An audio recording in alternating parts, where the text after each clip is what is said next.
Bonjour à toutes et à tous, je me prénomme Paul et mon indicatif est F6CXB. J'ai eu ma licence en 1973, et voilà d'ailleurs très exactement 40 ans. Je souhaite vous présenter cette vidéo pour vous donner une description succincte de ma station sans rentrer dans des détails trop techniques. Si vous souhaitez avoir plus de détails, il y a d'excellentes vidéos américaines qui pourront vous satisfaire. Alors j'ai eu dans un premier temps une station de règle de la série 4, à savoir le Transceive TR4C et ses divers accessoires.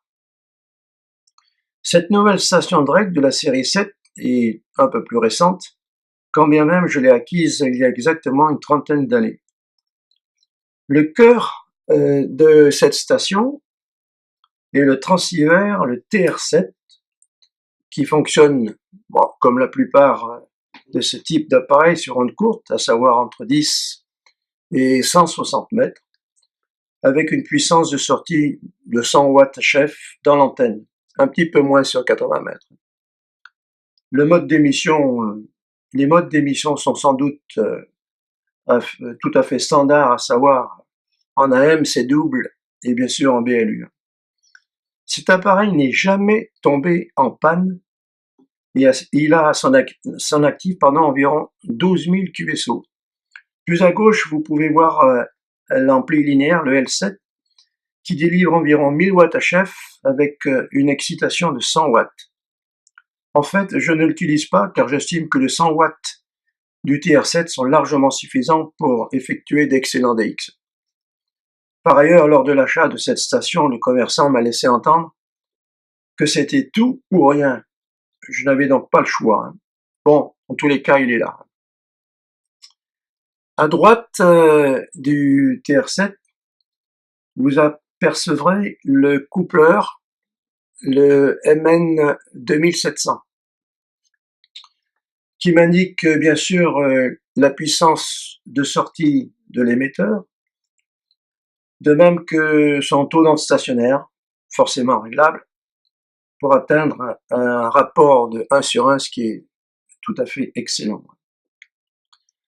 Maintenant, au-dessus du transceive, donc du TR7, le HP, le Drake, le MS7, Mike Sierra 7, en fait, il n'y a rien de particulier, ça fonctionne très bien avec une excellente audio.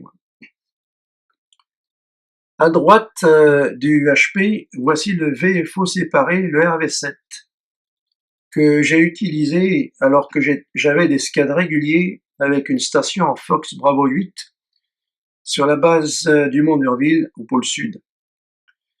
Et afin de ne pas être dérangé par des appels intempestifs par d'autres stations, j'émettais sur une fréquence X à partir du transceive et je recevais mon correspondant sur une fréquence Y sur le VFO séparé.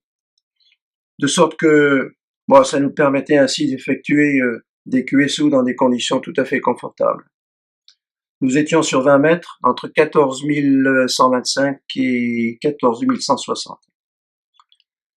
Le dernier appareil de cette station, Drake, est le commutateur d'antenne, le CS7, qui en fait permet de connecter 5 transceivers sur 5 antennes différentes.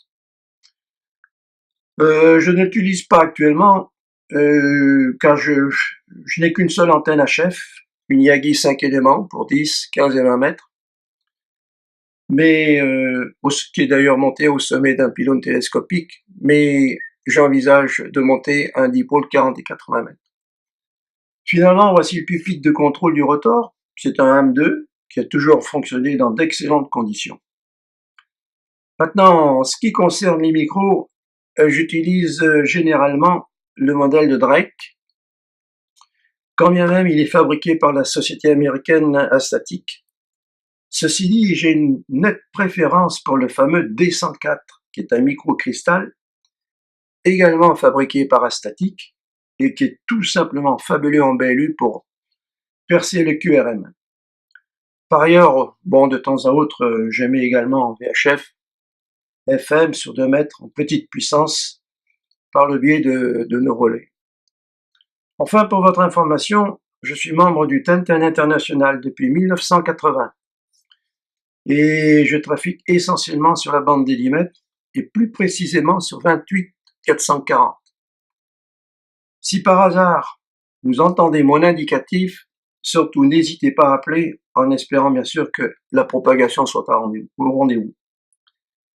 En tous les cas, merci d'avoir visionné cette vidéo et j'apprécierai vos divers commentaires. En attendant mes bonnes 73 à toutes et à tous, avec l'espoir de vous retrouver sur la bande et de faire un excellent QSO.